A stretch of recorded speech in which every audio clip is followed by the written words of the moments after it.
Hello students, आइए आज class 12 UP board के लिए सेंट्रल आइडिया इंपॉर्टेंट जो है उनको देखते हैं। काफ़ी स्टूडेंट्स की डिमांड थी, सर सेंट्रल आइडिया भी बता दीजिए, क्योंकि मैं स्टैंजा बेस्ड क्वेश्चन बता चुका हूँ, मल्टीपल चॉइस क्वेश्चन बता चुका हूँ। अब सेंट्रल आइडिया भी जो जो इम्पोर्टेंट है मैं बता दे रहा हूँ। तो इसलिए आप सेंट्रल आइडिया लिखने का तरीका भी जान लें और आराम से बहुत ईजिली आप इस तरह से बना कर लिख सकते हैं, कोई रटने की जरूरत नहीं है। तो चलिए, क्योंकि अर्थ आपको समझ में आ रहा है तो कैसे क्या क्या लिखना है तो आप आराम से याद भी कर सकते हो, बनाकर भी लिख सकते हो। तो देखिए, माई मदर एट 66 ये पहली कविता है जिसका सेंट्रल आइडिया क्या है। तो सबसे पहले आपको सेंट्रल आइडिया लिखने का तरीका जानिए कि पहले आपको लिखना चाहिए कविता का नाम, उसके बाद इज माने है। माई मदर एट 66 है क्या है?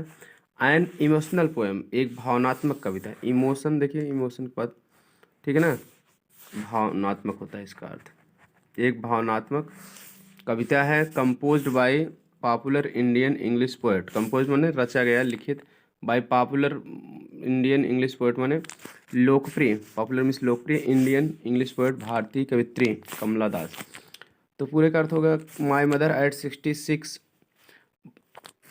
लोकप्रिय भारतीय इंग्लिश कवित्री कमला दास के द्वारा रचित एक भावनात्मक कविता है।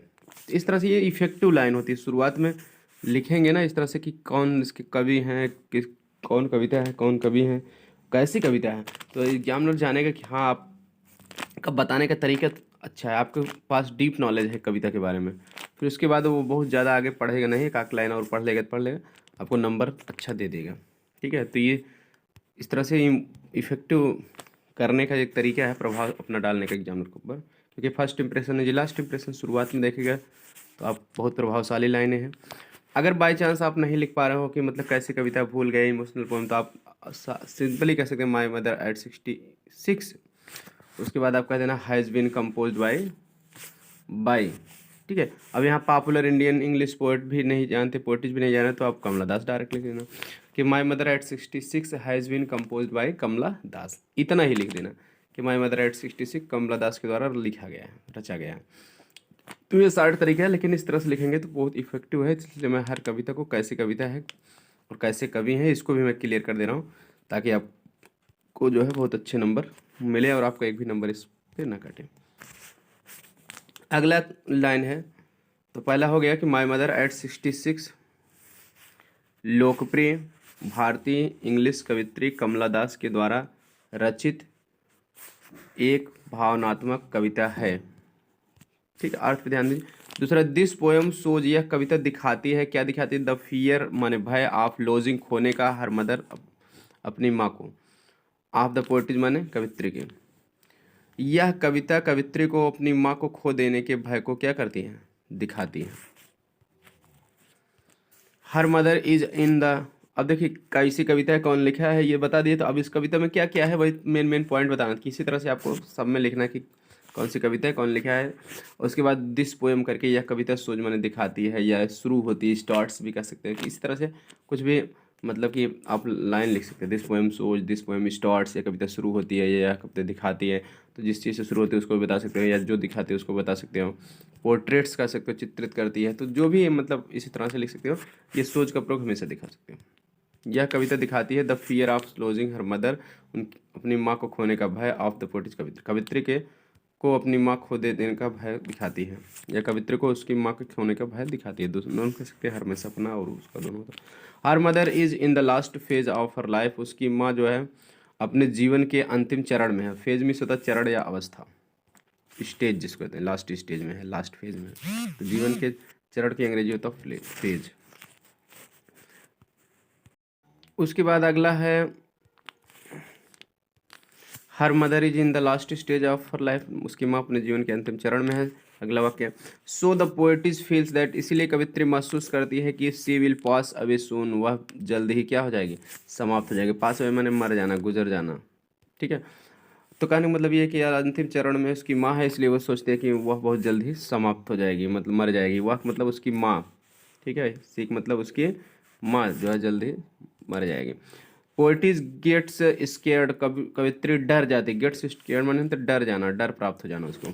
ऑफ दिस थॉट, इस विचार से, कवित्री को इस विचार से उसके अंदर डर प्राप्त हो जाता, नहीं वो डर जाती है। टू कम आउट, ठीक है, come out of this negative thought, इस नकारात्मक विचार से बाहर आने के लिए। सी लुक्ड आउटसाइड ऑफ कार, वह कार के बाहर देखती है। क्योंकि सेंट्रल आइडिया लिख रहे हो, केंद्रीय भाव लिख रहे हो, तो उसमें मेन पॉइंट जो जो भी आप जान रहे हो उसको लिख देना है। अगर बाई चांस आपको नहीं याद है सेंट्रल आइडिया तो आप इस तरह से हिंदी जान रहे हो बना के लिख सकते हो। अंतिम रास्ता ये है कि आपको हिंदी जो समरी उसकी जान रहे हो उसी को इंग्लिश में ट्रांसलेट कर देना। हाँ, शुरुआत में लिख देना कविता का नाम, फिर हैज़ बीन कंपोज्ड बाय करके कवि का नाम या कवित्री का नाम जो भी है उतना ज़रूर लिखना है। फिर और कैसे कवि हैं, कैसे कविता है, इसको लिख दोगे तो जैसे बता रहा हूँ तो एकदम 100% आपको नंबर मिल जाएगा, एक भी नंबर नहीं कटेगा। तो इस तरह से है द वर्ल्ड आउटसाइड वाज, तो मतलब यहाँ देखिए नकारात्मक विचार से बाहर आने के लिए वह कार के बाहर की तरफ देखती है। द वर्ल्ड आउटसाइड माने बाहर की तरफ का संसार, वाज था फुल ऑफ लाइफ, जीवन से भरा हुआ, एंड एक्टिविटीज माने क्रियाकलापों। तो मतलब बाहर का संसार जो था वो जीवन और क्रियाकलापों से भरा हुआ था। The young trees seemed running fast, छोटे यंग ट्रीज माने होता है जवान पेड़ या कम उम्र के पेड़, जो मतलब युवा पेड़ हैं, ठीक है, युवा पेड़ जो है, ठीक है, जो मतलब हरे भरे एकदम हैं, मोटे तगड़े, उनको अभी सूखे नहीं है। तो युवा पेड़ जो है सीम्ड माने दिखाई पड़ रहे थे, रनिंग माने दौड़ते हुए, फास्ट माने तेज दौड़ते हुए प्रतीत हो रहे थे, जैसे कार में बैठते हैं ऐसा लगता है जैसे तेजी से पीछे भागा। The children looked very happy, बच्चे बहुत खुश दिखाई पड़ते थे। एट द एयरपोर्ट पर दे हैड टू अंडरगो, उन्हें, ठीक है, अंडरगो माने होता है झेलना या सहना, एक सिक्योरिटी चेक, एक सिक्योरिटी जांच, मतलब कि उन्हें एक सुरक्षा जांच, सिक्योरिटी चेक, सुरक्षा जांच जो है को झेलना पड़ा। मतलब अंडरगो माने से होकर गुजरना भी होता है, झेलना या से होकर, मतलब सुरक्षा जांच से होकर जाना पड़ा या गुजरना पड़ा, मतलब उनकी सुरक्षा जांच हुई। द पोएटिज वाज स्टैंडिंग, कवित्री खड़ी थी, ए फ्यू यार्ड्स अवे, कुछ गज की दूरी पर, कवित्री कुछ गज की दूरी पर खड़ी थी। YARD, यार्ड में होता गज, अपनी माँ से कुछ गज पर खड़ी थी, कुछ गज की, अभी मतलब दूर, कुछ गज की दूरी पर खड़ी थी। She looked again of her old mother, वह दोबारा अपनी वृद्ध माँ को देखी। सी फेल्ट पेन्ड, वह दुख महसूस की, तकलीफ महसूस की। टू लुक माने देख कर, एट द कलरलेस, ठीक है, कलरलेस माने होता रंगहीन, एंड पेल माने पीला, फेस में चेहरा ऑफ हर मदर, अपनी माँ को।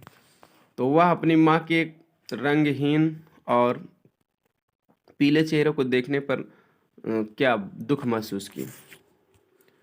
बट हाइडिंग हर टीयर्स, लेकिन अपने आंसुओं को छिपाते हुए, सी द पोएटिस सेड, कवित्री ने कहा, सी यू सून अम्मा, अम्मा आपसे शीघ्र ही मिलूंगे। तो इस तरह से ये मतलब लास्ट लाइन है। तो इस तरह से पूरा सेंट्रल आइडिया लिख दिया गया। आई होप समझ में आ गया होगा। ऐसे सेंट्रल आइडिया लिखेंगे तो आपको 100% नंबर मिलेगा।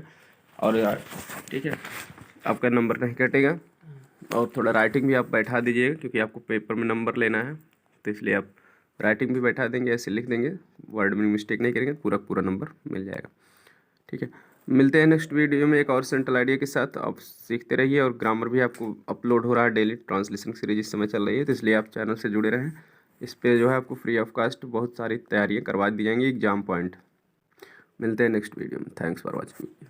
वीडियो पसंद आए तो लाइक, सब्सक्राइब, शेयर जरूर करें। हाँ, चैनल को सब्सक्राइब करके घंटी दबा के रखें, ताकि अगले वीडियो की नोटिफिकेशन समय से मिल जाए।